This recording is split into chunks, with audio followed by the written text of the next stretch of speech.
네, 안녕하십니까. 하루의 경제 주식 마무리 경주마 이재용입니다. 오늘 하루도 애 많이 쓰셨습니다. 오늘 경주마에서는요, 지구 전체가 지금 우크라이나 사태도 그렇고 한 묶음으로 돌아가잖아요. 경제도 그렇고 주식도 그렇습니다. 그래서 국제 정세를 한번 파악을 해봐야 될 것 같아서 그거 준비해 놨고요. 또 이렇게 어려운 장에서도 성투하시는 분이 있습니다. 그래서 이분을 모셔서 그분의 노하우를 한번 전수 받아보도록 하겠습니다. 자, 경주마 본격적으로 출발을 하겠습니다. 요즘같이 어려운 시장에서 길을 찾아주는 분입니다. 미래에셋증권의 장희성 팀장님, 오늘도 함께 하셨습니다. 어서 오세요. 네, 안녕하세요. 경주마 시청자 여러분, 2주 만에 인사드리게 됐어요. 지난주 화요일이 휴일이어서 2주 동안 참 많은 일이 있었습니다. 지금도 많은 일이 있고요. 저희도 고민이 많습니다. 여러분들 고민 많으시죠? 오늘 저희의 고민, 분석, 낱낱이 보여드리겠습니다. 저희랑 함께 고민하시고 이 어려운 시장 같이 극복해 나가시죠. 네, 오늘도 경주마와 함께 해 주실 고수 두 분을 이 자리에 모셨습니다. 오늘 정말 귀한 시간이 될 것 같은데 두 분 앞으로 모시겠습니다. 어서 오십시오. 반갑습니다. 반갑습니다. 반갑습니다. 네, 먼저 아주 멋진 신사분이 나오셨죠. 국제 정세를 한눈에 파악할 수 있게 해주는 분입니다. 글로벌 증시를 집중적으로 오늘 분석을 해주실 텐데요. 어렵게 모셨습니다. 유안타 증권의 유동원 본부장이십니다. 어서 오세요. 안녕하십니까? 한 말씀 해주시겠어요? 네, 지금 시장이 상당히 어렵습니다. 예상치 못했던 전쟁이 일어나면서 지금 한치 앞을 내다보기가 어렵지만 최선을 다해서 글로벌 투자하는 데 도움이 되도록 노력을 하겠습니다. 네, 오늘 나와주셔서 고맙습니다. 이번에는 1초 차트 분석으로 아주 유명한 분이십니다. 오히려 지금같이 어렵고 힘든 장에서 빛을 발하는 분입니다. 제가 앞서 노하우를 오늘 제대로 한번 전수받았으면 좋겠다고 했죠. 바로 그분입니다. 전업투자자 김정수님, 어서 오세요. 안녕하세요. 김정수입니다. 한 말씀 해주시겠어요? 네, 저는 그 종목 선정 나에게 물어봐 저자 김정수입니다. 저는 10년째 전업 투자 생활을 하고 있고요. 그동안 12번 깡통을 차고 재기에 성공했습니다. 오늘 요새와 같이 어려운 장에 여러분들에게 조금이나마 도움이 되고자 오늘 나왔습니다. 오늘 제 노하우를 낱낱이 말씀드리도록 하겠습니다. 예, 고맙습니다. 오늘 노하우를 충실하게 좀 전해주시고요. 예. 자, 그러면 데일리 이슈부터 시작을 좀 하도록 하겠습니다. 미국 증시, 우리가 우리 증시 시작하기 전에 꼭 확인을 하는데, 네. 아이고 힘듭니다. 왜 이래요? 어제 나스닥 지수가 3.62% 네. 빠졌어요. 이게 시작할 때는 네. 괜찮았거든요. 네. 예, 뭐 거의 약보합으로 시작을 했는데 결국에는 제가 볼 때 이런 것 같습니다. 지금 네. 지배하고 있는 이슈는 하나죠. 전쟁 이슈인데 또 시장은 협상을 한다 그러면 약간 기대를 하는 게 좀 네. 문제인 것 같아요. 네. 3차 협상이 있었는데 역시 지금 당장 협상이 될 리가 없습니다만 그런 협상 뉴스에 인해서 좀 기대감을 갖고 반등을 하면 네. 여지없이 무너지는 게 좀 이어지고 있는 것 같습니다. 아니 스태그플레이션 얘기까지 나오면서요. 미국 장 보기도 겁난다 이런 얘기들 많이 하세요. 네. 미국 이대로 그냥 흔들린 채로 가는 겁니까? 어떻게 되는 겁니까? 만약에 스태그플레이션 때문에 네. 스태그플레이션이잖아요. 네. 그러니까 스태그네이션이라는 거는 경기 침체는 아니죠. 네. 그렇다면은 부러지는 장까지는 나오지는 않는데 만약에 일정 부분의 어떤 경기 침체로 연결이 되어 버리면 그때는 훨씬 더 많이 하락할 수도 있겠죠. 네. 그렇지만 저희가 지금 들여다보는 여러 가지 자료를 판단했었을 때는 경기 침체까지는 갈 것 같아 보이지는 않는다라고 예. 판단하고 있고요. 그렇기 때문에 지금은 어떤 이 경기 사이클 상의 중간 조정 정도로 보고 있는데 그 폭이 지금 좀 전쟁 때문에 추가로 들어왔다라고 보시면 되겠고요. 보통 이 중간 조정의 폭은 보통은 6개월까지도 갈 수 있는데요. 네. 한 10에서 20% 정도 조정이 보통 나옵니다. 근데 지금 S&P 기준으로서 어제까지 거의 한 17% 가까이 빠졌으니까 네. 예, 거의 많이 빠진 걸로 보시면 될 것 같습니다. 예. 아니 근데 서학개미 네. 하시는 분들이 걱정은 뭐냐면 지난 10년 동안 좋았단 말이죠. 네. 아무리 미국이 좋아도 10년 좋으면 한 번은 훅 빠지는 거 아니냐 이런 생각이 지배적인데 그 부분에 대해서는 어떻게 생각하세요? 그러니까 10년이 좋았다라고 보지 마시고 네. 어떨 때는 훨씬 더 긴 사이클이 나올 때도 있습니다. 그래서 지금 우리가 보통 이제 세큘러 사이클이라고 얘기하는데 이제 추세적 주기라고 얘기를 하거든요. 그래서 아주 긴 주간이 만들어질 때는 보통 18년, 19년짜리도 나오고요. 네. 좀 짧으면 17년짜리도 나옵니다. 가장 짧았던 게 말씀하시는 8년짜리가 나왔는데 이게 대공황 때. 근데 이제 그 대공황 때는 정말 단기간에 거의 뭐 300 몇십 % 폭등을 했거든요. 네. 그러니까 이제 그런 8년 동안에 부러지는 장이 나오는 거고요. 근데 지금 현재 시점에서는 이제 13년 차입니다. 그래서 아직까지 이 장기적인 추세적으로 놓고 봤었을 때 끝났다라고 보기에는 좀 이르다고 말씀을 드리는데 네. 여기 지금 변수가 전쟁이니까 네. 전쟁으로 인해서 정말 경기 침체가 올 수도 있는 거니까 네. 그 부분에 있어서는 우리가 짚어봐야 되겠습니다.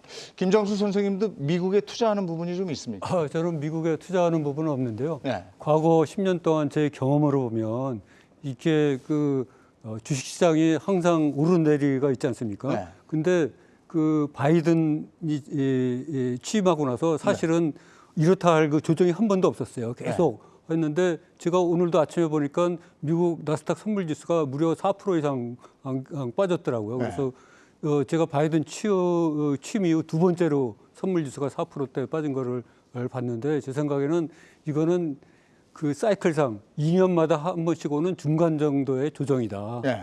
요거는 조금 지나가면 반드시 반등한다 이렇게 생각하고 있습니다. 그러면 이럴 때 예. 오늘도 보니까 지금 개인 투자자들이 많이 샀고요. 네네. 어제도 그랬고요. 네네. 그제도 그랬습니다. 예. 이건 지금 잘하고 있는 겁니까? 아주 잘하고 있는 아, 겁니다. 그래요? 예. 왜냐하면은 그 개인 투자자들이 지금 네. 그 고점에서 물린 분들이 상당히 많지 않습니까? 네. 근데 지금 사는 거가 보면은 되게 수세적으로 사고 있습니다.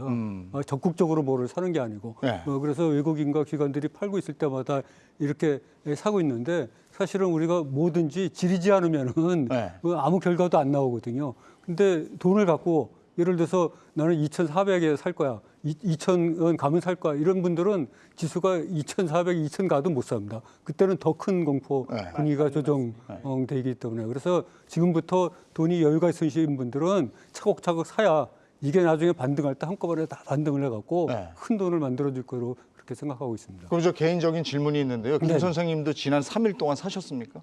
저는 그 제 포트폴리오가 이제 이미 잔고가 꽉 찼는데 하나가 팔리면 하나가 사고 계속 그러고 있습니다. 그럼 김 선생님은 현금 비중을 어떻게 가져가세요? 현금 비중은 전체 포트폴리오의 20% 정도 갖고 항상 20% 정도는 네네. 여유 자금으로 놔두고 네네. 언제든지 들어갈 수 있게 하시는 거예요. 네네. 어. 그래서 대개 보면 지금 전업 투자자들이나 저기 개미들이 네. 개인 투자자들이 아마 전부 다 거의 물려서 계신 분들이 대부분이실 거예요. 네. 그런 분들은 주가가 이렇게 하락해도 절대로 파시면 안 되고요. 네. 손절을 하면 안 되고 왜냐 그러면 장이 반드시 돌 거니까. 네. 그리고 이제 그 현금이 약간 20% 있으면서 그 신용을 써갖고 반대 매매에 또 혹시 당할지 모르는 네. 이런 분들은 20%를 아껴야 됩니다.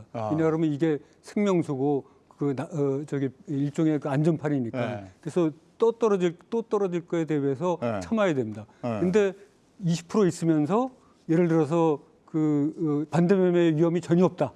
이런 분들은 지금부터 추가 매수하고 분할 매수해야 됩니다. 네. 그리고 현금이 굉장히 많으신 분들 있잖아요. 많이 갖고 계신 분, 나는 2,200 가면 반드시 할 거야. 이런 분들은 그때까지 기다리지 말고 지금 지수별로 또는 날짜별로 분할을 해갖고 사는데 과감히 사야지 됩니다. 오랜만에 잘했다는 얘기를 들으니까 저도 이제 조금씩 들어갔던 사람으로서 안심이 돼서요. 네. 아니 어떤 분은 지금 뭐 겁나게 지금 왜 들어가냐? 네. 바닥을 확인하고 들어가라 이래서요. 근데 의기소침했다가 현금만 갖고 이렇게 많이 갖고 계신 분들은 2,400, 200 가서 사야 되겠다 이런 사람들은 2,800, 3,000 가면 또 못 삽니다. 비싸가지고요. 그때는 오를 만큼 또 다 올라서 비싸서 못 사요. 그럼 장 팀장님도 그렇게 생각하십니까? 너무나 공감하고요. 아, 그래요? 왜냐하면 저는 이제 증권사 지점에서 네, 개인 네, 고객분들이 네. 그 주식을 네. 사고 파는 걸 15년 동안 이제 지켜보고 관리를 해왔는데 네. 말씀하셨던 대로 정말 수많은 위기를 겪었잖아요. 저는 네, 이제 입사하자마자 금융위기부터 겪었는데 자, 모든 위기가 있을 때마다 네. 말씀하셨던 대로 그걸 버텨내신 분들은 네. 항상 좋은 성과로 귀결이 네, 됐었고요. 맞습니다. 네. 거기서 한번 좀 팔았다 다시 살려고 했던 분들이 네. 결국에는 다시 못 사는 경우가 많았고 현금을 들고 코로나 터져서 그 코스피가 1,400 됐을 때 돈 들고 오신 분이 네. 말씀하셨던 대로 1,200 되면 산다 그래서 결국은 못 사고 끝나신 경우도 봤고요. 네. 결국에는 제가 이 위기를 겪어오면서 네. 느낀 거는 우리 선생님 말씀대로 자 이미 100% 채워놓으신 분들은 버텨야 되고요. 네. 현금이 있는 분들은 반대매매 위기가 없는 분들은 여기서 용기를 갖고 사 나가시는 분들이 가장 좋은 성과를 거두었던 거를 15년 동안 지켜본 산 증인입니다. 그래요. 그러면 미국도 그렇습니까? 미국도 지금 굉장히 많이 꺾였는데 네. 이것도 견디거나 조금씩 더 들어가면 드라마틱하게 오를 때 같이 올라갈 수 있습니까? 네. 그 코로나19가 터졌었던 네. 때 제가 이제 글로벌 자산 배분 랩을 운영을 하거든요. 네. 네, 그 꼭지에서 고객분들이 들어오신 분들 제법 있으셨어요. 네. 네, 그게 이제 고점부터 거의 한 달 사이에 30% 빠지잖아요. 네. 네. 그거를 버텨내셨던 분들은 네. 지금 플러스 60%입니다. 그러니까 그렇게 빠졌는데도 불구하고 그래서 그게 왜 중요한 거냐면 미국 증시 같은 경우에는 더더욱이나 변동성이 있기는 하지만 네. 지난 그 20년으로 계산을 했었을 때 연간 단위로 계속 투자를 하셨으면 연평균 복리로서 거의 9% 이상의 수익을 올리십니다. 그러니까 팔고 다시 사고 이거를 안 하고요. 네. 그냥 꾸준히 좋은 종목을 사 모으셨으면 사실 복리 10%면 뭐 대단한 거지 좋죠. 않습니까? 네. 네, 집을 사실 수 있겠죠. 네. 그래서 지금 현재 시점에서는 그 전략이 맞다고 생각하고요. 이런 이벤트, 그러니까 전쟁으로 인한 하락장이 왔다라는 것은 과거 40년 역사상 이 정도의 지정학적 리스크가 만들어졌던 시기가 이번을 포함해서 4번밖에 없습니다. 네. 예, 그래서 그럴 때 사는 게 맞지. 네. 예, 그럴 때 던지는 거는 정말 아니겠죠. 네. 근데 지금 미국장을 봤을 때는요. 이게 이제 우크라이나 지정학적 위기는 이미 반영이 돼 있는 거고요. 금리 인상, 물가 인상, 줄줄이 악재들이 있어서 맞습니다. 지금 사는 게 옳을까라는 생각도 들거든요. 그건 어떻게 분석하십니까? 네, 지금 현재 사이클이 네. 그 이제 후반부라고 생각하는 건 맞는 것 같습니다. 후반부라는 것은 이제 경기가 워낙 좋았기 때문에 네. 이에 따라서 금리를 올려야 되는 그런 네. 환경이었다라는 거는 맞고요. 그런데 이제 중요한 거는 이제 얼마나 빨리 올리느냐 하는 부분이거든요. 기억하시겠지만은 이제 2018년에 제법 큰 하락장이 있었어요. 지금 정도의 사이즈의 하락장이 있었습니다. 그리고 나서 미 연준이 금리를 오히려 또 내립니다. 그죠? 예, 그러면서 시장이 또 올라가기 시작했죠. 결국은 이 사이클이라는 부분에 있어서는 얼마나 금리를 빨리 올리느냐, 네. 또 얼마나 올리느냐에 따라서 적정 가치가 달라지거든요. 그때는 보시면 2018년까지 0%에서 2.25%까지밖에 안 올려요. 네. 예, 그리고 나서 또 다시 내리기 시작했으니까 시장은 계속 또 상승을 하는 모습을 보여줬던 거죠. 지금 현재 시점에서 걱정하는 이유는 얼마나 빨리 올릴 거냐. 네. 예. 뭐 일부에서는 뭐 7월 달까지 1% 올려야 된다. 네. 뭐 일부에서는 3% 이상 올려야 된다. 네. 뭐 1970년대하고 비슷하니까 금리 5%, 10%까지 올려야 된다. 뭐 이런 얘기까지 막 하니까 네. 걱정을 하는 거죠. 네, 그런데 제가 판단하기에는 이번에 이제 미 연준이 3월 16일 날 네. 그 이제 미팅을 하지 않습니까? 그래서 이때의 금리를 0.25%만 올릴 것 같습니다. 그리고 연말까지 얼마나 올릴 거냐 네. 이 부분이 아무리 많이 올려야 1.5%까지. 네. 예, 그래서 기존적으로 생각하는 예상대로 원래 미 연준이 지금 계속 얘기해 왔던 게 2.5% 정도까지 올린다. 이게 타겟이거든요. 네. 예, 그래서 그게 어느 시점에 도달하냐가 중요한데 네. 제가 볼 때는 2.5% 미 연준 금리는 아마 올해도 아니고 내년도 아니고 아마 내후년 정도 될 것 같다. 예, 이렇게 생각한다면 뭐 너무 그렇게까지 걱정은 안 하셔야 될 것 같다. 근데 미국의 물가지수 발표가 언제죠? 10일인가? 네, 맞습니다. 10일 그럼 날 물가지수 발표를 해서 8자 이상 나오면 네. 그냥 0.25가 아니고 그냥 확 올린다 이런 얘기가 있던데 그렇게 안 보세요? 일단 예상이 7.8, 7.9 정도 보고 있거든요. 네. 근데 자 7.9인데 만약 8.1이 나왔다. 네. 거기서 그 금리를 어차피 올리기로 0.25를 했는데 네. 갑자기 0.5로 바꿀 것인가? 저는 높진 않다고 보고 있고요. 오히려 지금 뭐 이게 그 3번 동안 남은 2번 동안 뭐 3번 인상 그리고 올해 7번 뭐 많게는 빅스텝 0.5% 올려서 8번까지 얘기가 나오다가 최근에 이제 전쟁 발발 이후에 그 CME 페드와치라는 데서 보면은 조금 그 금리 인상 예상 횟수가 줄어들었어요. 오히려 어느 정도냐면 이제 한 7번 하는 거는 한 30%의 네. 확률, 그리고 6번 이상은 한 65%의 확률. 네. 6번 올리면 이제 부부제 말씀하신 대로 1.5%가 되는데 5번 이상 올리는 게 약 90%이기 때문에 한 5회에서 6회 정도로 예상은 줄어들었습니다. 네. 그러면 어차피 지금 물가가 당분간 높게 나오는 거는 누구나 알고 있죠. 거기다가 에너지 가격이 더 올랐으니까요. 네. 자, 그런 상황에서 자, 만약에 어쨌든 공급망 이슈는 하반기에는 다 줄어든다고 보고 있단 말이에요. 네. 근데 자, 전쟁으로 인한 인플레이션을 금리 인상으로 잡은 사례는 없었어요. 그래서 약간 어떻게 보면요, 페드나 미국 정부 입장에서는 좀 좋은 핑곗거리를 잡았다라고 네. 보는 전문가들도 있습니다. 어. 전쟁 때문에 지금 유가 오르는데 이거를 금리 인상으로 잡을 수는 없지 않느냐. 네. 그런 것들 때문에 오히려 지금 그 시장의 발목을 잡고 있는 거는 제가 볼 때는 오로지 전쟁이지 네. 금리 인상 때문에 우리가 속앓이를 했던 거는 네. 이미 벌써 작년 말부터 올해 초까지 있었기 때문에 네. 지금의 그 CPI 그 물가지수 나오는 게 네. 시장에 큰 영향을 미칠 것 같지는 않습니다. 김 선생님은 국내 주식을 하시지만 네, 이런 네. 것까지 다 알고 계셔야 되는 거잖아요. 네네 맞습니다. 네. 근데 그 저희가 그 지금 뭐 금리를 몇 번 올리느냐, 전쟁이 어떠느냐 이런 거는 제가 비록 단기 매매 위주로 하지만은 우리가 주식시장을 너무 단기 위주로 보고 단기 이익만 이게 쳐다보기 때문에 다 이런 게 이슈가 되는 거거든요. 네. 뭐 물가가 얼마 올랐다, 금리 몇 번 올랐다, 저쪽에서 전쟁 났다, 뭐 이렇게 하는 거가 너무 내 앞에 있는 오늘의 이익, 또 한 달 내의 이익 이것만 지금 자꾸 포커스를 두고 있는데 우리가 저 주식을 하는 게 이게 오늘 하루만 할 게 아니고 10년, 몇십 년 죽을 때까지 해지되는 이런 이슈인데 이걸 넓고 길게 보면은 이런 거는 사실 잔파도에 밖에 해당 안 되는 거거든요. 다 지나가는 이슈고 실제로는 그 워런 버핏이 말씀하셨듯이 향후 100년 안에 다우지수가 100만을 돌파할 거다. 여기에 우리가 포커스를 두고 장기적으로 봐야 불안하지도 않고 그 잠도 편하게 자고 또 내 계좌도 전체가 파란색으로 물들어 있어도 아, 내가 몇 달 뒤에는 이 계좌가 빨간색으로 달 거다. 이렇게 생각을 할 수가 있습니다. 시야를 바꿔야 됩니다. 너무 낙관적으로만 보시는 거 아닙니다. 아니에요? 아니 그거는 왜냐하면 네. 제가 그 12번 깡통을 차면서 항상 느낀 게 아, 이번 깡통이 이제 나의 인생에서 마지막이구나. 네. 이제 주식시장은 끝났다. 더 이상 뭐 희망의 싹시라고는 보이지도 않는다. 도대체 이제 나는 갈 데가 그야말로 마포대교밖에 없다. 네.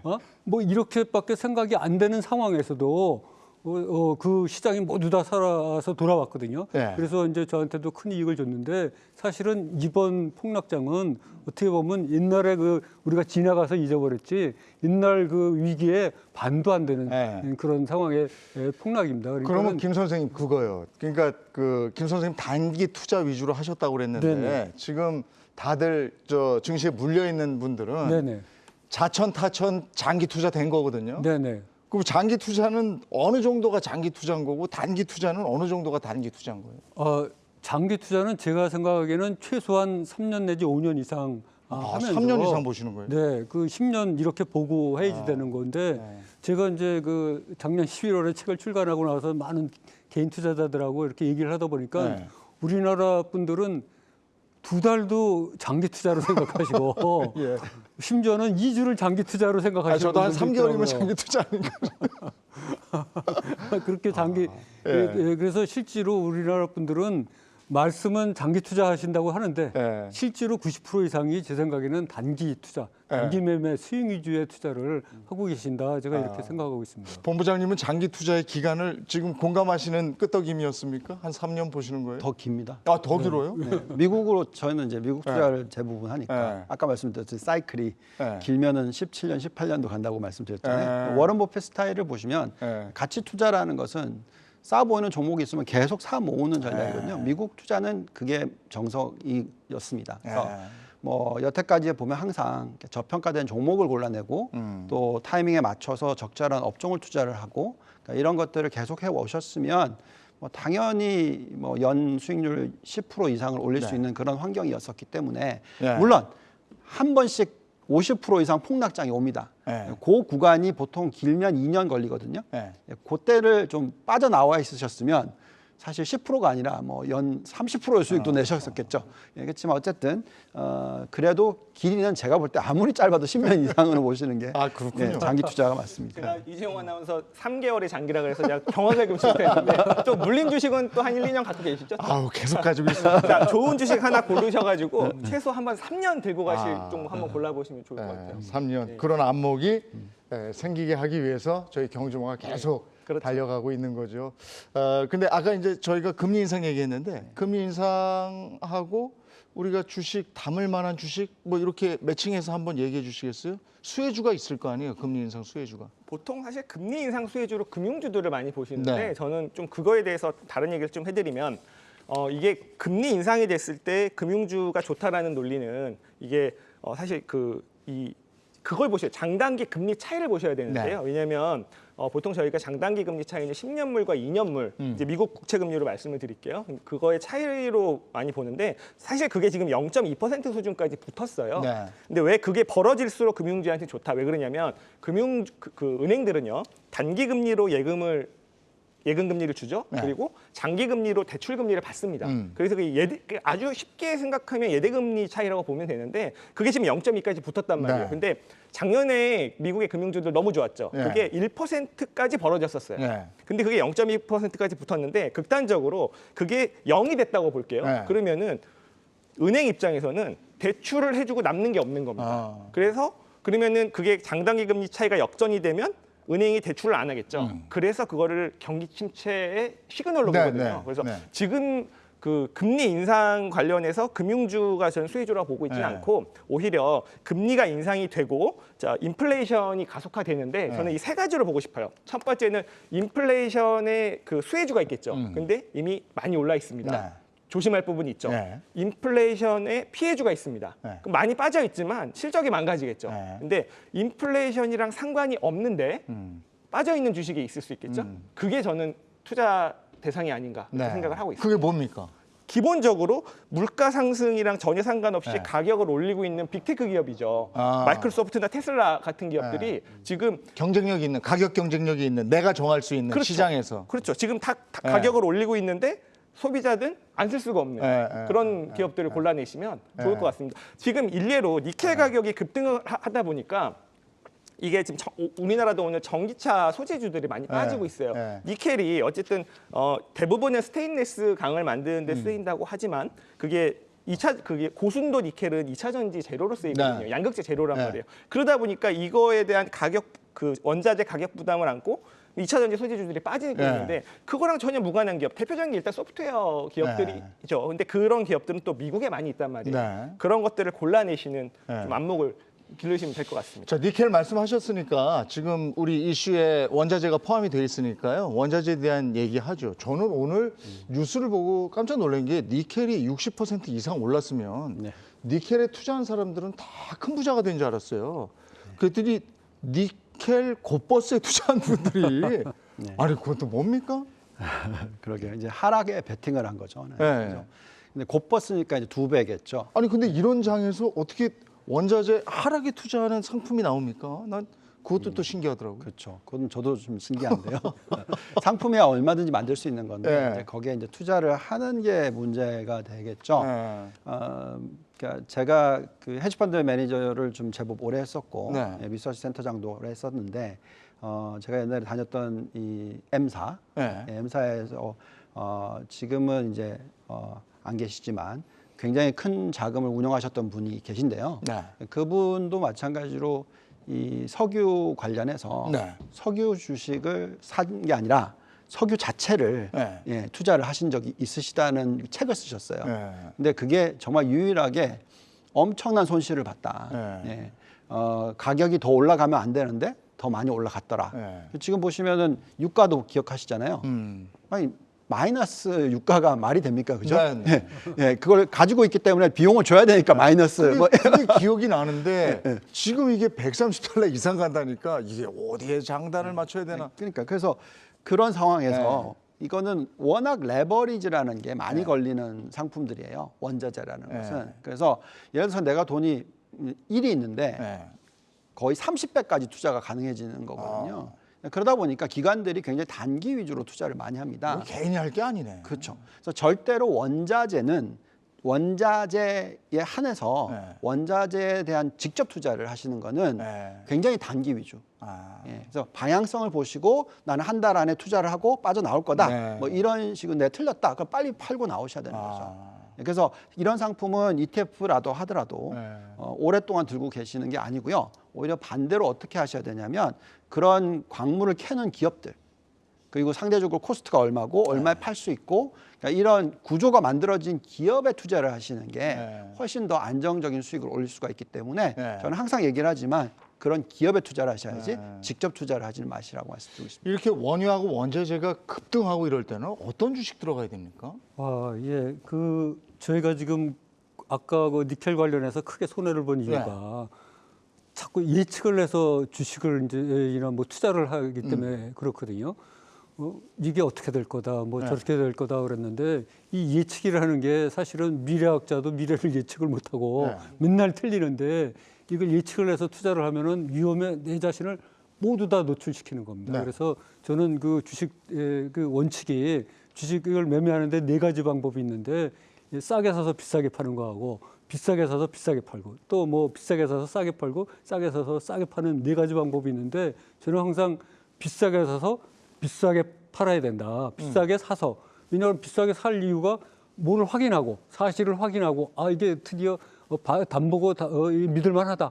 이게 확실하다. 이럴 때 내 피와 같은 돈을 넣어가지고 거기서 그걸 바탕으로 해서 비싸게 팔아야 되는데 조금과 같이 니켈 이런 거는 그런 거를 안 하고 그냥 그 예측을 해서 싸게 사서 뭐 어떻게 네. 비싸게 팔려고 그러다가 이제 그렇게 상황이 발생한 거거든요. 그래서 그 지금과 같은 이런 폭락장에서는 제 생각에는 이게 앞으로 뭐가 리오프닝즈가 뭐가 갈 거다 또 뭐 메타복스가 뭐가 다시 갈 거다 뭐 이런 거를 예측하지 말고 장이 어떤 종목이 올라가는지 다 걸러주거든요. 네. 제 입장에서는 그래서 저는 매일 하루에 1000개 이상의 차트를 보고 200개 이상의 거래량 상위 종목 중에서 종목을 골라가지고 이게 드디어 세력이 큰 돈을 넣었구나 이 종목에 네. 거래량이 수백만 주, 수천만 주 돈이 들어왔다. 네. 그러면 그거를 확인하고 비싸게 확인을 하고 그리고 그때 들어가는 거죠. 그래서 이거를 안전하게 생각하고 그 보험이다 담보다 이렇게 세력이 있는 큰 돈을 보험이다 담보라고 생각하고 거기에 그때 들어가는 겁니다. 그러면 오늘 저희가 52분쯤에 끝날 거거든요. 네네. 그 전에 50분쯤 그런 종목 좀 알려주시면 안 돼요? 네, 알겠습니다. 뭐 근데 저는 선생님 말씀하신 게 어쨌든 싸다 비싸다라는 건 주식 투자하면서 네. 우리가 생각을 할 수 있는 이유는요. 네. 기업이라는 거는 적정 가치라는 게 있습니다. 물론 그거를 판단하는 거는 개개인마다 다를 수 있겠지만 그렇기 때문에 이게 싸다 비싸다를 알 수 있는데 원자재 투자하시는 분들 잘 들으셔야 돼요. 원자재는요 적정 가치라는 게 없어요. 네, 맞습니다. 그냥 수급으로만 모든 가격이 이루어집니다. 네. 그러니까 이게 생각보다 마이너스로 가고 네. 굉장히 비싸게도 가는 거죠. 그러다 보니까 이거는 전문가들도 실패한 투자가 바로 원자재 투자예요. 왜냐하면 네. 적정 가치가 없으니까 이게 판단을 못하는 거거든요. 그렇기 때문에 정말 원자재 투자는 좀 유의를 하셔야 될 것 같습니다. 네. 여기 한 가지만 더 네. 얘기할게요. 지금 곧 버스잖아요. 네. 이거는 이제 빠지는 거에 베팅을 네. 한 거지 않습니까? 그러면 상승을 하면 손해를 보잖아요. 근데 상승이라는 것은 네. 빠질 때는 100이 0으로 가면 끝이잖아요. 네. 근데 상승은 0이 100, 200, 300, 1000 그렇죠. 한계가 없어요. 네. 그걸 레버리지로 투자를 했다. 네. 이거는 그냥 패가 망신하는 지름길입니다. 절대로 곧버스를 투자를 하시는 거는 정말 조심하셔야 된다. 예. 맞습니다. 그리고 원자재 가격과 덧붙여서 원자재 가격을 보는 시각이 두 개로 나뉘더라고요. 오늘 보니까 한 분은 경기 침체를 불러올 수준은 아니다 이렇게 해석을 하는 거고 또 한쪽은 전쟁 리스크로 이건 더 오를 거다 대비해야 된다 이래요. 그래서 저도 오기 전에 아니 유가가 계속 오르는데 이거 계속 진짜로 가는 겁니까 어떻게 되는 겁니까 그랬더니 그쪽 분야에 계신 분이 오늘 집에 갈 때 차에 기름 가득 넣고 가 이러더라고요. 그럼 계속 오른다는 거 아닙니까? 어떻게 보십니까? 언젠가는 채우셔야 되니까 네, 그 가격이 어떻게 되냐면 다음 주보다는 다음 주엔 더 비싸질 수 있잖아요. 그러니까 계속 오른다는 지금 거잖아. 채우는 건 맞는데 네. 또 투자는 또 다른 얘기죠. 아. 예. 그래서 그 원자재 이제 원유랑 지금 농산물이 문제가 되고 있어요. 네. 그 전쟁 때문에 물론 단기적으로는 더 오버슈팅이 나올 수 있고요. 우리가 네. 이게 예측하지 말자고 했지만 어쨌든 이 단기적으로야 어차피 지금 수급이 네. 꼬였죠. 네. 그죠? 공급은 없는데 수요는 있는 상황에서 공급이 확 줄어드니까요. 네. 그리고 뭐 농산물 같은 경우는 이미 우크라이나는 밀 파종을 못했다 그러죠. 네. 지금이 파종 시기인데 네. 그러면은 하지만 이제 인류라는 거는 항상 이걸 극복하기 위한 행위들이 있죠. 농산물 같은 경우는 올해 없었으면 내년에 얼마나 많이 또 심겠습니까? 네. 그리고 원유 같은 경우는 일단 지금 그 러시아산 원유를 다 금지를 했다고 쳐볼게요. 네. 그럴 경우에 러시아가 한 1,000만 배럴 정도 생산을 해서 500만 배럴 정도를 그 수출을 하거든요. 네. 이 전체 글로벌적으로 한 1억 배럴 정도를 씁니다. 그러면은 뭐 무시 못할 내용인데요. 네. 일단 이란 핵협상을 하고 있고요. 네. 이란이 뭐 많이 생산하면 300만 배럴까지 네. 생산을 할 수 있고, 그리고 지금 베네수엘라 금수 조치 해제 논의가 시작되고 있어요. 좀 말도 안 되는 얘기 같지만 어쨌든 네. 기둥이 필요하니까 거기에다가 지금 그 미국의 셰일 오일이 그 미국의 정책으로 인해서 생산을 많이 못 하고 있는데 네. 이거를 명분으로 살짝 네. 이게 풀릴 수도 있는 거고요. 그리고 지금 이 중동의 석유를 그 유럽으로 보내기 위한 여러 가지 가스관 프로젝트들이 있어요. 네. 뭐 이스라엘의 뭐 아슈켈론 뭐 에일라트 송유관이라는 것도 있고, 이스라엘에서 가스전이 10년 전에 발견이 됐는데 이거를 키프로스랑 그리스로 연결하는 가스관도 만들고 있거든요. 네. 여러 가지 지금 그 이거 에너지 위기를 극복하기 위한 것들을 하고 있고, 거기다가 지금 유럽은 생존의 문제로 친환경의 그 로드맵을 앞당기고 있습니다. 네. 러시아의 에너지를 덜 쓰는 쪽을 빨리 만들기 위해서. 그렇다면 단기적으로 오버슈팅 되겠지만 이건 분명히 인류의 노력으로 아. 가격을 잡는다. 그게 당장 올지 내년에 올지를 알 수 없을 뿐인 거죠. 오버슈팅이다. 네. 예, 예. 그렇게 같은 의견이신 거고요. 그렇죠. 예. 그게 지금 보시면은 그 공급이 늘어나는 거잖아요. 네. 어떻게든 간에. 예. 러시아산을 안 사게 되면은 네. 딴 쪽에서 늘려야 되는 거지 않습니까? 이거는 이제 수급이 결국은 이제 수요가 늘어서가 아니라 네. 공급이 지금 막히기 때문에 가격이 튀는 거잖아요. 네. 예, 그래서 그런 부분은 보통 전쟁이 끝나는 순간부터 급락을 하게 되겠죠. 네. 예, 그래서 지금 현재 시점에서 이 유가의 변동성에 대한 베팅이라든지 투자는 네. 삼가하시는 게 맞지 않나. 언제 끝날지 모르니까 내일이라도 당장 휴전합니다 하면 팍. 네. 예. 후두둑 떨어지는 게 아니죠. 진짜. 예. 유가는. 이라크전 했을 때요. 뭐 걸프전 때도 마찬가지고 그 두 번 걸프전 때도 그렇네요. 미국이 딱 참전하는 날부터 곤두박질 쳤었거든요. 네. 왜냐하면 그때는 이제 미국의 승리가 확실시되니까. 이건 진짜 조심해야 되겠고. 근데 김 선생님 같은 경우에는 지금 에너지주나 정유 관련주 담아놓고 있는 게 있습니까? 저는 뭐 특별히 없고요. 네. 아까 말씀드린 대로 모든 거를 확인하고 네. 안전하다고 할 때 사는 주의거든요. 네. 비록 단기 매매를 하지만 안전 제일주의고, 또 워런 버핏이 얘기하는 그 안전 마진을 충분히 챙기자. 네. 이 보험금, 담보금이 확실히 들어온 거를 하자. 이렇기 때문에 섹터를 어느 섹터 이렇게 그 나누지는 않습니다. 그런 거를 나누게 되면 선입관념을 자꾸 갖게 되거든요. 네. 그래서 저는 시장이 정해주는 대로 그렇게 하고 있습니다.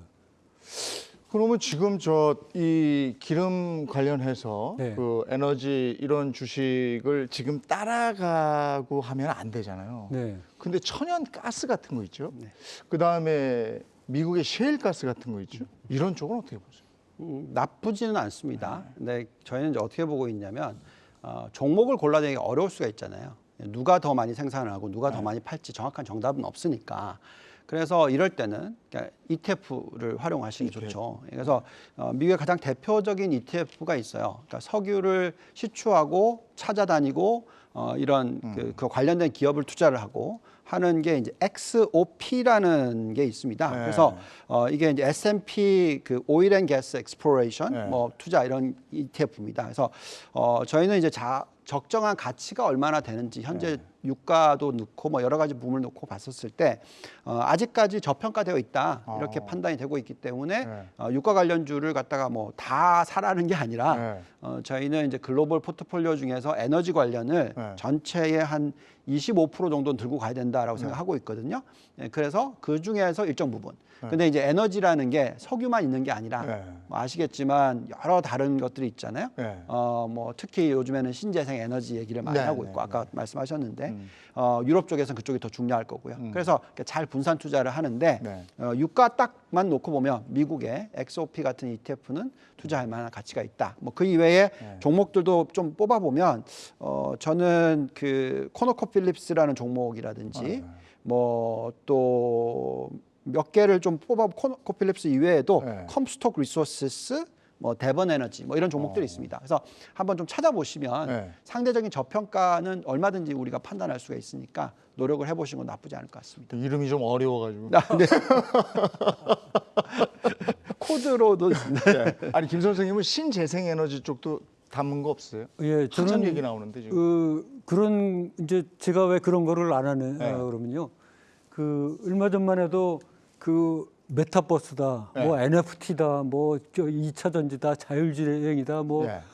게임주다, 엔터주다, 네. 뭐 이게 얼마나 많은 유행이 지나갔습니까? 네. 그거 쫓아가다가 그야말로 고점에서 물린 어. 사람들이 엄청 많거든요. 네. 이것도 천연가스다, 에너지주다, 그 백화점주다, 리오프닝주다 이렇게 자꾸 쫓아다니면은 네. 결국 이게 아까도 말씀드렸듯이 아니네.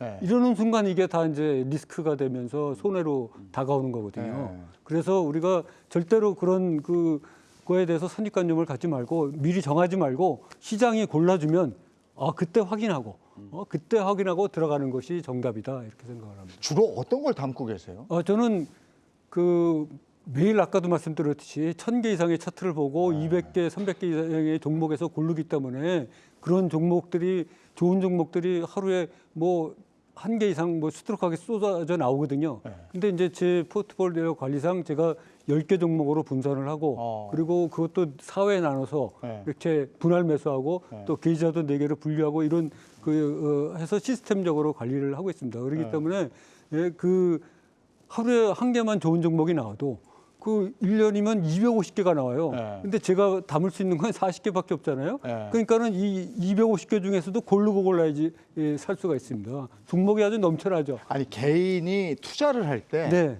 이것저것 타는 사람이 있고 네. 딱 한두 개만 집중적으로 하는 사람이 있어요. 네, 네.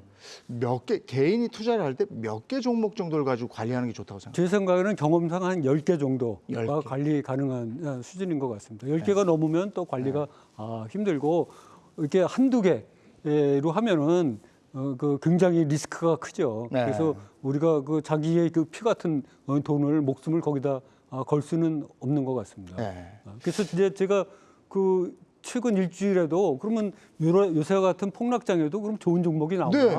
그래서 제가 이제 그 몇 개를 이렇게 날짜별로 뽑았더니 여기는 이제 방송이라서 제가 말씀을 자세히 못 드리겠고 대표적인 걸 보면 3월 2일에도 진양 산업 외에 뭐 5개나 세력이 큰 돈을 넣은 종목이 발굴됐고 3월 3일에도 삼목 에스폼 말고도 3개, 3월 4일에는 파코그램 말고도 6개, 3월 7일에는 누보 말고도 4개, 그리고 오늘도 보니까 티플렉스 같은 거 플러스 뭐 7개 이런 식으로 세력이 큰 돈을 넣은 종목들이 그냥 그 분물처럼 쏟아져 나오는데 굳이 뭐 천연가스, 에너지죠 뭐 이런 거 쫓아다니면서 뭐 그러니까 그 세력이 들어가는 그런 걸 이렇게 보고 계시다가 네. 그거를 같이 들어가서 수익을 내고 나오고 그렇죠. 이런 전략이시군요. 네, 그렇습니다. 근데 왜 저한테는 장기 투자하라고 그러세요? 예? 장기는 저는 이제 단기 매매 위주니까 네. 그런 거를 하고 이제 장기 투자가 또 맞으시는 분들이 있죠 성격상. 그래서 그거는 이게 일정 세력이 이렇게 들어오는 걸 보면서 들어가는군요. 그렇죠, 예, 확인하고 들어가는 거죠. 전업 투자자 영역이네요. 그러네. 트레이딩 기술이 있으신 이제 아니, 근데 고수들이 꼭 하시는 전업 거 개인들이 다 할 수 있는 건 아니요, 전업 투자자가 아니라도 네. 그 저기 일반 직장인을 다니고 주부도 얼마든지 할 수가 있습니다. 아 그래요? 예, 예. 그래서 제가 언제 모셔서 그걸 집중적으로 한번 배워봐야 되겠는데. 제가 책을 쓰고 난 다음에 책이 그 무려 그 13세나 인쇄되고 뭐 네. 5만 3천 권이나 인쇄를 했어요. 그래갖고 알겠습니다. 베스트셀러 4위에도 올라가고 경제 경영 1위까지 올라갔는데 네. 사람들이 하도 제가 하는 방법을 배우고 싶다 그래가지고 제가 온라인 강의도 열었어요. 어스 얼라이언스하고 파리로 캔버스하고 해서. 근데 그게 뭐 지금 엄청나게 1,000명 이상이 이거 배우고 한번 있거든요. 더 들어봐야 되겠는데 오늘 진도 나갈 게 있어가지고 요즘 듣고요. 근데 우리 선생님 말씀 중에 정말 또 새겨 들어야 될 거는 회자 되는 거를 이렇게 뒷공무니 쫓아다니는 매매는 하시면 안 돼요. 그거는 막 그 소독차 매매라고 네. 우리가 어렸을 때 소독차 지나다니면 막 쫓아다녔잖아요. 제가 그거 하다 잘 안 되더라고요. 네, 그런 거 하시면 안 됩니다. 그거 아니고 길목 지키기. 길목 딱 길목 딱 지켰다가 지키고 가는 거예요. 있다가 확실할 때. 그래서 제가 만든 말이 세력과 함께 들어가서 알았어요. 세력보다 먼저 나오자. 네.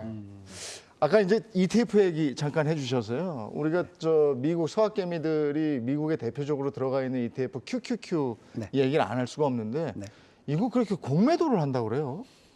그러니까 인버스를 살 수도 있고요. 네. 예, QQQ 중에서 이제 인버스도 있고 네. 그냥 ETF도 있고 그래서 얼마든지 이게 가능하죠. 그리고 또 이게 레버리지도 가능하니까 네. 아까도 말씀드렸지만 그러니까 빠지는 거에 베팅하는 거는 레버리지는 될 수 있으면 하지 마시라고 얘기를 하는데 그래도 예, 서학개미 분들이 좀 거래를 많이 하세요. 네, 전체 저는- 거래액이 70% 가까이 된대요. 지금 네. QQQ 공매도 거래 금액이. 예, 그래서 그게 상당히 그 어떻게 보면 헤징 차원에서 네. 어떻게 보면은 지금 시장이 예를 들어서 제가 종목을 100만 불어치를 샀다. 네. 그러면 이제 100만 불어치 샀는데 이게 지금 변동성이 올 것 같으니까 네. 헤징을 해야 되잖아요. 네. 그러면 이제 QQQ의 인버스, 네. 예, 그래서 공매도를 하는 ETF를 그 금액을 사는 거죠. 근데 지금 70%까지 샀다라는 건 100만 불이면 70만 불 가까이 네. 샀다라는 거잖아요. 네. 그러면 그거는 이제 빠지는 거를 헤징하는 거죠. 음. 예, 그래서 나쁜 것 같아 보이진 않습니다. 근데 이제 뭐 주식을 산 것보다 네. 이걸 더 많이 샀다. 그럼 이건 이제 빠지는 게 아니라 이제 올라가기 시작하면 이제 네. 한도 끝도 없이 손실을 볼 수 있으니까 조심하셔야 되는 거죠. 근데 이런 걸 하는 세력들이 있으면 QQQ에 들어가 있는 개인들은 그거 어떻게 해야 돼요? 일단은 QQQ를 공매도를 했다는 거는 네. 일단 뭐 여러 가지 주체가 있을 텐데 이런 매매는 헤지펀드 매니저분들이 하시는 매매. 왜냐하면 자 나스닥 지수 추종이잖아요. 근데 자 시장은 지금 흔들려서 잘 모르겠어. 근데 내가 갖고 있는 주식은 나스닥 지수보다는 잘 갈 것 같아. 네. 그러면은 내가 산 주식만큼 QQQ를 공매도를 치면 시장이 오르건 내리건 나는 절대 수익을 누리는 거잖아요. 그게 바로 절대 수익 추구 헤지펀드예요. 근데 자 이거를 보시고 야 내가 한번 하락에 베팅을 해볼까? 자 저는 특히 개인 투자자분들께 좀 당부드리고 싶은 말씀은 자본주의 시스템하에서 시장은 결국은 올라가거든요. 그래서 우리가 하락 베팅을 잘못하면요, 그 포인트는 영원히 안 올 수도 있어요. 그거를 꼭 조심하셔야 되고, 그리고 하락 베팅은 결국에는 빨리 그걸 실현하고 나오셔야 되는데, 자 이 정도 하락은 특히 나스닥 지수니까 나스닥 지수로 말씀을 드려볼게요.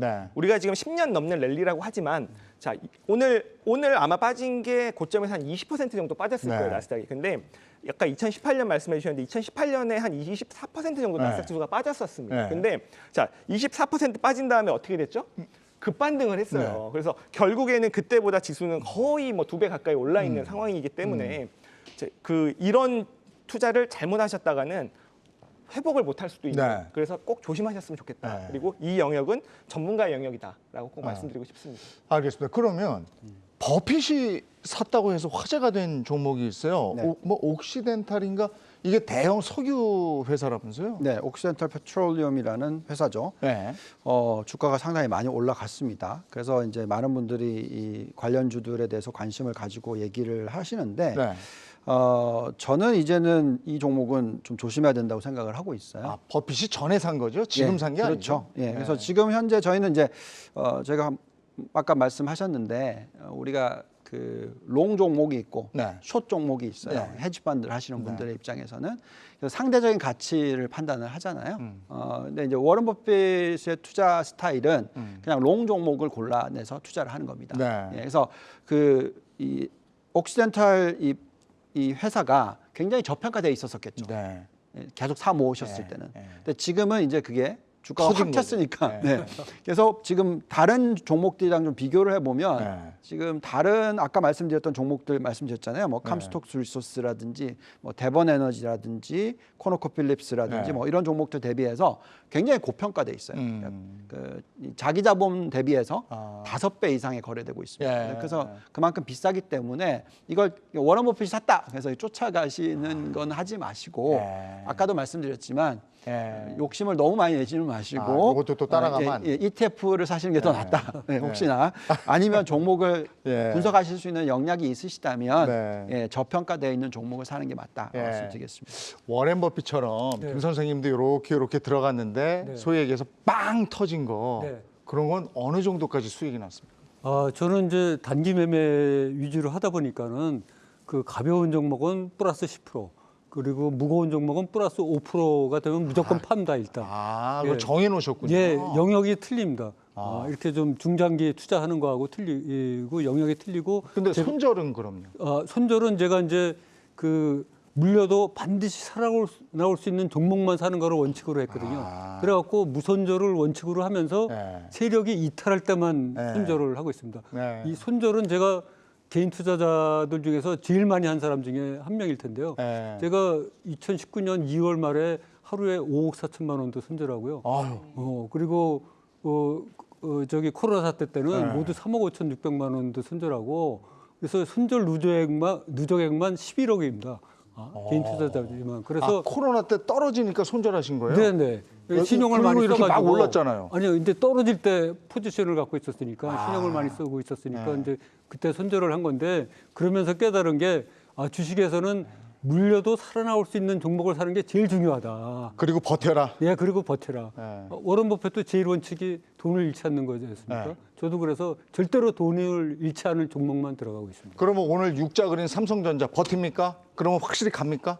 버텨야죠. 예. 아니 오늘 육자를 그려놔서 예. 그 지금 500원만 더 쓰지. 500원을 더 쓰면 7만 원인데. 근데 이제 그게 고점에서 뭐 96,800원 아주 고점에서 사신 분도 있을 거고, 네. 오늘 같이 육자 그릴 때 사신 분도 있을 거고, 네. 그런데 이제 희비가 엇갈리는 거죠. 네. 근데 오늘 신규 진입이다. 그러면 사셔야지 됩니다. 예. 우리 국제 정세에서 요거 하나만요. 지금 러시아가 우리나라를 비우호 국가로 선정을 했어요. 그거 안 좋은 거잖아요. 영향이 어떻게 미치겠습니까? 그러니까 비우호 국가라고 선정을 했었을 때 우리가 이제 앞으로 어떤 수출이라든지 뭐 수입이라든지 어떤 불이익을 얻게 되면은 그 루브라로 준다는데요, 우리한테. 예, 그래서 그러니까 아까 우리가 이런 얘기를 좀 했었던 것 같은데 결국 다른 데 팔면 되죠. 네. 계약. 이거 안 하고 다른 데다가. 네. 그러니까 결국 수요가 있다라는 것은 팔 수 있는 거니까. 그러면 크게 걱정할 게 아니다 이렇게 보시는 거예요? 저는 그렇게 생각을 하는데요. 일단 이게 어쨌든 신냉전으로 돌입을 했어요. 미국의 리더십 하에 여러 국가들이 모여 있고, 그 러시아가 지금 강력한 제재를 받다 보니까 비우호 국가라는 걸 지정을 하는데, 제가 볼 때는 뭐 오히려 뭐 북한, 시리아 그리고 벨라루스 이런 국가들이 있죠. 그 결의안에 찬성한 5가지 국가 있지 않습니까? 우호국들이 오히려 더 저는 어렵다고 보고요. 러시아에 생산 시설이 있는 기업은 좀 어려워질 수 있습니다. 네. 그건 어려워질 수 있는데, 아까 아마 조선주 말씀을 하시는 것 같아요. 이게 계약을 맺고 배를 만들고 있는데 그걸 루브라로 준다? 루브라는 이제 사실 뭐 거의 휴지처럼 돼가고 있는데요. 그러면은 물론 저희가 조선에 대해서 잘은 알지 못하지만 사실 루브라로 받으면서까지 팔면 안 되죠. 근데 지금 배는 살려고 줄 서 있단 말이에요. 그게 만약에 정말 그 외교적으로 그렇게 마찰이 될 정도의 그런 상대방이 됐으면 오히려 그걸 계약을 파기하고 달러 주는 데 판다. 그거 다른 데 파는 게 맞을 수 있는 거죠. 미국이 수출을 이제 앞으로 천연가스 많이 해야 될 거 아니겠습니까? 그렇죠. 배가 필요하겠죠. 그거 다 필요한 거군요. 그럼 조선주는 괜찮겠네요. 나쁘지는 않을 것 같습니다. 조선주 담아 놓으셨습니까? 저는 조선주는 별로 안 담아놨어요. 오늘 제가 얘기하는 거 전부 안 담으셨는데. 갖고 계신 거 지금 얘기하는 아니 거예요? 정말 궁금해요. 뭘 담으셨는지. 아까 50분쯤 말씀해 주신다고 그랬어요. 시간 다 돼가는데. 네, 대선 얘기 안 할 수가 없습니다. 이제 내일 우리가 뽑지요. 네, 그리고 내일 모레면 누가 대통령이 되는지 알 거고요.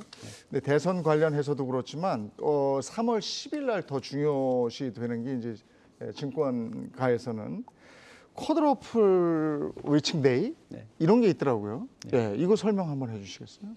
그러니까 선물, 옵션, 네. 주식 선물 다 이제 만기가 되는 날이고요. 예, 그래서 이게 이제 보통 한 번에 굉장히 단기간에 수익을 굉장히 많이 올릴 수 있는 그런 것이 될 수도 있죠. 네. 왜냐하면 지금 가격 외의 가격이 거래되고 있는 예를 들어서 코스피로 따지면 뭐 얼마에 거래가 되고 있는데 이게 이제 하루밖에 안 남았습니다. 가치가 거의 0.0001로 떨어지잖아요. 네. 예, 그거를 만약에 왕창 움직이게 되면 그게 이제 100배가 날 수도 있고 뭐 이렇다 네. 보니까 이런 변동성을 야기할 수 있는 거가 될 수 있죠. 근데 이제 그거는 그냥 노름하시는 거죠. 그래서 쿼드러플 위칭데이를 많이 걱정을 지금 하고 계십니다. 근데 이미 벌써 시장이 많이 빠졌죠.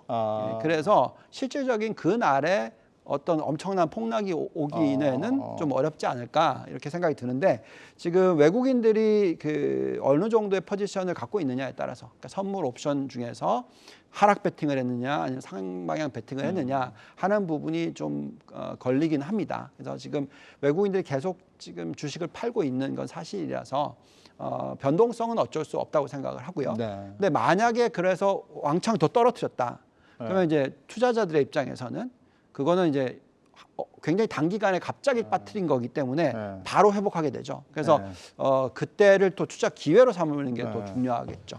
쿼드러플 위칭데이는 그러면 그렇게 신경 쓰지 말까요? 네, 맞는 말씀이에요. 이게 그 모든 그 포지션이 다 청산이 되는 날이기 때문에 지금 외국인 기관 이런 분들이 각각 그 선물과 옵션의 포지션을 갖고 있단 말이에요. 그러면은 자 말씀하셨던 대로 단기간에 그날 급락을 하는 포지션은요, 그냥 그 다음 날 아침에 시초가에서 복원을 하는 거고. 근데 이 우리가 쿼드러플 위칭데이를 보는 이유는 이날부터 뭔가 변곡점이 돼서 바뀌기 때문에 이런 경우가 많았기 때문에 우리가 걱정을 하는 건데 자 그럼 한번 생각을 해보세요. 지금까지 우리가 줄줄줄줄줄 빠졌습니다. 그럼 여기서 마지막 한번 하락의 포지션을 다 그들이 수익 실현을 했다면 이때부터는 올라갈 수 있는 거고 또 만약에 여기서 만기일에 외국인 기관들이 상방 베팅을 했다면 진짜 변곡점일 수 있는 거잖아요. 그래서 이렇게 빠졌을 때 뭔가의 변곡점을 우리는 오히려 기다릴 수도 있는 거죠. 물론 뭐 어떻게 될지는 봐야겠지만 그렇게 생각할 수 있겠습니다. 알겠습니다. 지금 시간이 5시 50분 40초입니다. 김 선생님, 이제 내일 대선 이후에 좀 우리가 끌고 갈 만한 종목 좀 알려주시면 안 되겠습니까? 아니 제가 이게 이제 큰 방송 공영 방송이라 가지고 종목을 함부로 말씀드리면 안 된다고. 제가 그러면 이제 섹터를 좀 그래서, 알려주시면 되겠습니다. 근데 나중에 저한테 따로 연락하시면 제가 아주 잘 말씀드리도록 하겠습니다. 그러면 이제 그동안 5년마다 한 번씩 대선을 치렀고 대통령이 새로 되잖아요. 그럴 때 장은 어떻게 움직였습니까? 일단 새로운 정부가 출범을 하면 시장이 나빴던 적은 없었던 한 번도 것 같아요. 없었습니다. 왜냐하면 새로운 정책들이 쏟아지죠. 예. 그러면 그런 정책 기대감이 당연히 있기 때문에 그런 것들 어떤 정책이 어떻게 나올 건지 보면서 분명히 또 정책 랠리는 한번 있을 것 같습니다. 네. 그러면 본부장님, 네. 이럴 때 대응법은 뭐가 있겠습니까? 그러니까 한국 시장 전반적으로. 전반적으로. 그러니까 한국 시장과 미국 시장에 좀 차이점이 있어요. 네. 그러니까 왜 그러냐면은 우리나라는 아무래도 이 수출 강대국이지 않습니까? 제조 강대국이다 보니까 경기 사이클에 굉장히 민감합니다. 그래서 상승 주기와 하락 주기가 어느 정도 균일해요. 그러니까 2년 오르면 2년 빠지고 이런 식이거든요. 근데 이제 미국 같은 경우에는 아까 말씀드렸듯이 10년 오르고 1년 빠지고 뭐 이런 식이니까 결국은 이제 투자를 하는 것은 내가 밤잠을 잘 자야죠. 그래서 투자해놓고 잠 잘 잘 수 있는 스타일로 투자하는 게 제일 좋습니다. 계속 투자하고 거래하시는 분이 아니라면 그냥 투자를 해놓고 잊어버리고 나면 한 1년 지나고 나면 수익이 나지 않을까 이런 식의 어떤 투자 멘탈이 중요하고요. 계속 말씀을 드립니다만 미국 주식 투자를 할 때 있어서는 더더욱이나 장기 투자를 하셔야 되겠고 이 특히 전쟁, 이게 뭐 10년 만에 한 번 오는, 40년 만에 뭐 오는 뭐 이런 거에 맞추어서 하락 베팅을 하거나 뭐 매도를 하거나 이런 전략은 좋지 않다. 요즘 같은 때는 정말 멘탈 관리가 그 어느 때보다도 중요한 거 아닌가 싶습니다. 오늘 경주마 여기까지 해야 되겠습니다. 내일은 우리가 대통령을 직접 뽑는 날입니다. 내일 모레면 이 나라의 대통령이 누가 될지 우리가 알게 되겠죠. 그날 목요일에는 우리 증시에도 축포가 좀 터졌으면 하는 바람입니다. 저희는 목요일에 뵙겠습니다. 고맙습니다.